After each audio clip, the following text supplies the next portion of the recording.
Good evening to you, and thank you so much for speaking to us. So, very worrying, the strong terms with which the UN Secretary General is trying to address this. And not so long ago, he said these very same words. Is it indicative of the frustration that is being felt at these multilateral institutions who are trying to mitigate the impact of climate change? Good evening, and thank you so much for having me. Indeed, it is strong language and very distressing findings, but it's a frustration that we share with him. This has been an ongoing process for decades, trying to have climate action that could mitigate the climate crisis, but we're continuing to see decisions from our government that are trying to water down the language of these reports and trying to really avoid doing the necessary action. So definitely necessary language that needs to be used. And we know that it's the developed world that is responsible for the greater carbon emissions, and it's the developing nations that are suffering as a result, and who also need the funds to be able to embark on some of these processes to bring down carbon emissions. So is there will to hold them accountable? Because there's negotiation upon negotiations. I mean, we're talking about targets from 2015, and looking at the state of the world, the climatic changes that you and I are experiencing every single day, it almost seems outdated to have those goals from 2015. Well, of course, it is something that needs to have more decisive action, and that's the very purpose of these COP negotiations, is to have an updated review of some of these commitments. And each time that they do have one of these conferences, it's an opportunity to put forward the most recent commitments, or to improve the commitments that they've put forward previously, an opportunity for monitoring and evaluation. Unfortunately, our governments do not seem to heed the call from, global scientists to actually put forward more ambitious demands or more ambitious goals, as was seen last year with the NDCs that were put forward by our government. They were just far too insufficient for us to actually mitigate the necessary climate change. So some governments say lack of money, as I've already mentioned, is part of the problem why they can't embark on these ambitious plans. And you can also see it to some extent from their side. They're embarking on a reindustrialization program because more and more people are getting poorer, and that we don't have the facilities at the moment to effect a green economy. So what is the middle ground? What should we be saying to people? Because whether we like it or not, we are feeling it, the impact of climate change, not only in the weather patterns, but how the earth is suffering as a result of our behavior. I think what's clear is that our government needs to recognize that a transition to a greener or lower carbon economy is not only an environmental imperative, but has social imperatives as well.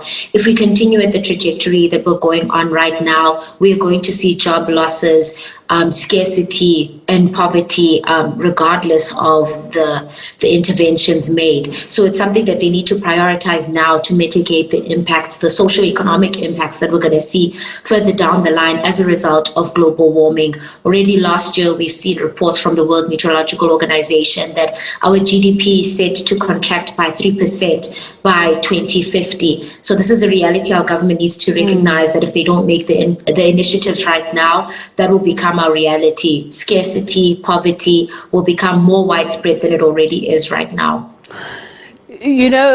Just looking at various teachings on African knowledge systems, people like Bo Wangari Maathai would say it's part of our Africanist practices to be kinder to the earth. So you're saying, to decarbonize shouldn't really take any major brain spark. It should be what our forebears were doing before. So How do we say to young people who are the biggest demographic without jobs, without job opportunities, how do we get them interested in bringing back some of those practices, in introducing more innovative, means of decarbonizing? Well, a huge part of this right now being the energy system and decarbonizing that. So the main solution right now that we have to the energy security issues that we're having, as well as decarbonizing our energy system right now, is renewable energy. And Greenpeace Africa has conducted a number of researches on this issue, and we found that the potential for job creation under a 1.5 degrees Celsius scenario is so much more significant than the trajectory that we're heading for right now, which is a 3-degree Celsius scenario. So there is a lot of jobs to be found in the renewable energy sector, and that's something our government needs to prioritize. Between the IPP program that was instituted in 2018, there was 17,000 jobs created, and most recently in 2020 we've seen 45,000 jobs being created through this scheme. So if our government could prioritize that, we could see it really affecting a change in the unemployment crisis that we're seeing right now, that young people are plagued with, unable to find employment in our current economy. But also, as you mentioned, there is definitely a lot to be learned, because this is something that needs to happen across sectors, not only in the energy sector, but in agriculture as well. So there's definitely a lot of indigenous knowledge that can be utilized to provide resiliency and adaptation for the communities that are most impacted by climate change. But can you give us more practical examples? Because I often find the problem is that we have these high-level conversations. I mean, it's become a more regular thing to see, people hustling on the streets and using recycling to be able to make a living. So how do you say to them, so obviously not all jobs are for all people, but how can you, wherever you are, channel your thinking towards that? What kind of jobs? What industries? Yeah. Well, as I mentioned, the renewable energy sector poses a number of jobs for people. And there is one thing that South Africa has been able to successfully do, and that is the auctioning program that has allowed for social ownership of these renewable energy resources. So that's something that is quite big in the conversation around the just transition, is ensuring that there's equitable ownership of these resources and that everyone gets to enjoy and share in the wealth of the energy generation that emanates from renewable energy. So this is something that we definitely want to see prioritized. Entrepreneurship is something that is quite big for the youth, and that's something that they don't really have a choice about in this country, because there isn't much intervention from our government to ensure that they can actually find meaningful work.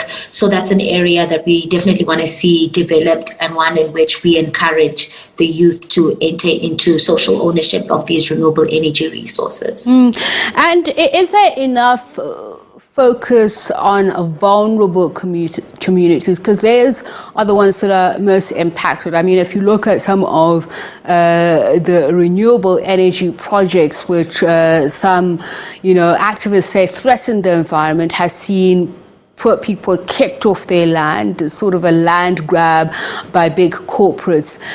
Are there enough measures being taken to protect those people in this pursuit of a just transition? There aren't enough measures being taken, simply put.